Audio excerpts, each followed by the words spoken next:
તારીખ 11/11/2025ના રોજ પાનોલી પોલીસ સ્ટેશનના રવિન્દ્ર ગામ ખાતે આવેલ આરોપી અજમત અહેમદ બેમાત કે જે ત્યાં મૌલવી તરીકેનું કામ કરે છે તેની વિરુદ્ધ બળાત્કાર અને ગુજરાત ધર્મ સ્વતંત્ર અધિનિયમ અંતર્ગત ગુનો દાખલ કરવામાં આવેલો હતો.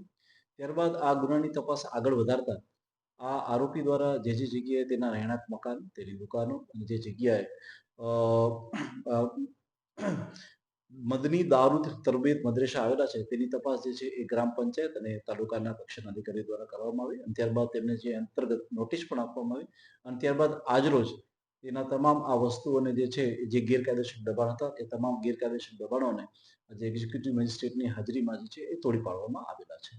એટલા મકાનો અને દુકાનો છે. એ લોકોનું જે રહેણાંક મકાન જે હતું એ કે જે એમના ખુદના નામે હતું અને ત્યારબાદ એમની જે દુકાનો હતી કે જેની આગળના ભાગ અને જે બાકીની વસ્તુ ગેરકાયદેસર હતી કે જે દબાણમાં તેને અને ત્યારબાદ મદની દારૂ તરબિયતના જે આગળનો ભાગ કે જેને ગેરકાયદેસર રીતે બનાવેલો હતો આ તમામે તમામ વસ્તુઓને આજે રોજ જે છે એ આજે તોડી પાડવામાં આવેલા છે. આરોપીના 10 દિવસના રિમાન્ડ ઉપર હતા સાહેબ. શું વિશેષ કોઈ માહિતી બહાર આવી?